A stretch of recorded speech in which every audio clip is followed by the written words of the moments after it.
Chris Matthews, take one. Mark. This is Casey Wu, take one. Mark. I was told that I can just be my authentic self, Chris. For 6 years, I don't want to be in front of a camera. There's so much to do and so much fun to be had when you play Halo that I feel like I never run out of things to do. I love intricate stories that take place across lots of different worlds, have lots of different meaningful characters. What made Halo successful at the beginning? What is the legacy of Halo and what's the soul that we want to bring forward and what's the craft of making Halo games and how do we set our studio at best to go deliver on that? We knew we had to make a change in order to take us into the future. When I first heard about Halo moving to Unreal Engine, my first thought was this is going to be a really hard secret to keep.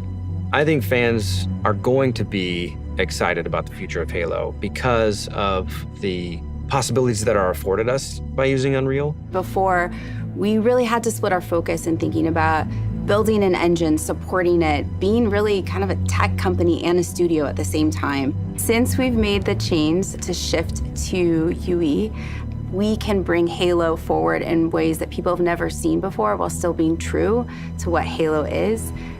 The Foundry project was an effort to show ourselves how far we can push things using Unreal 5. New studio art director, Chris, came to me and said, hey, I have this crazy idea. He said, hey, there's this thing called Project Foundry that I want to do. Let's make it happen.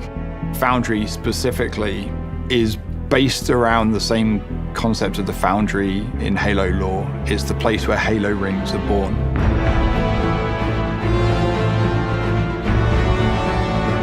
It's not a game, it's a research project for our studio so we can prepare ourselves for the next steps of making Halo games.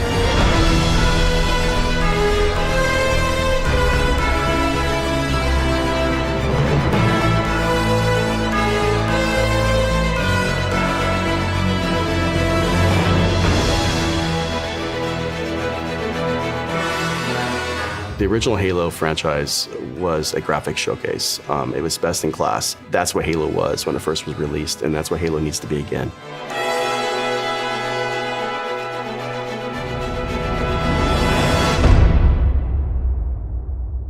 So once Project Foundry had been approved, we took the entire creative team and we ideated on 3 locations, something old, something new, and something really alien.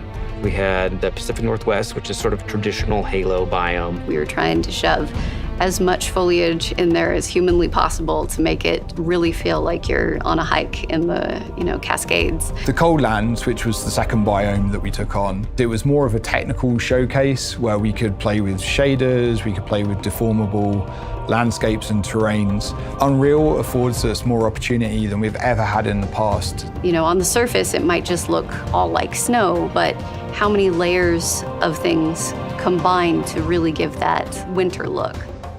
And then our third biome was the Blightlands, which is any land that's been completely taken over by the flood. I wanted to give our team the opportunity to really express an alien world, a really alien world, taking something way further than they may have actually done in previous Halo games. What's impressed me about watching the Halo team work in Unreal is how beautiful everything looks, how incredible the environments look. I don't think we've seen anything quite like it in Unreal Engine before. Fortunately, we have a studio that's really passionate about Halo, about the look and the feel, and I think there's a lot of hunger to really collaborate, to move forward together. Foundry was an initiative that touched on every part of the creative process, everything from concept art, VFX, characters, vehicles, and weapons to make the future games of Halo. Creating an asset, taking this design, now we can really dig into material foundations. What is it actually made of? How is it physically accurate to the world? Now we get to take all the wonderful legacy assets that we have, bring them to life, and bring them to today's standards.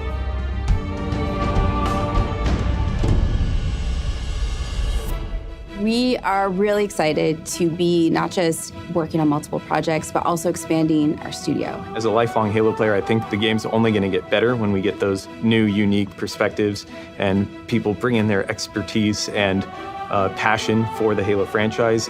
We are looking for new talent as the projects that we're working on kind of get further and further into their development cycles. And it is great to be part of a team that's growing because you can kind of see that force multiplied as people come in and take on challenges and you can do more. Imagine a place where you have the commitment that this is what we want to do, Halo games, and create those experiences. And you can express your talent, your creativity, and your professional ambitions in that place. We're looking for designers, we're looking for artists, we're looking for engineers. It feels like a new beginning for the studio in a lot of ways, and I think that's pretty rare. And I think we arrived now at a point where you see the beginnings of people to start to believe in the process. There's so much momentum that we have right now and focus and clarity on not just what we're building, but why we're building and kind of this next phase of Halo. The worlds that we're building, the stories that we're going after. The potential at Halo right now is huge. Halo Infinite was the last remnants of how we made Halo games in the past. That was our recipe. And what we are doing right now, we're changing that recipe.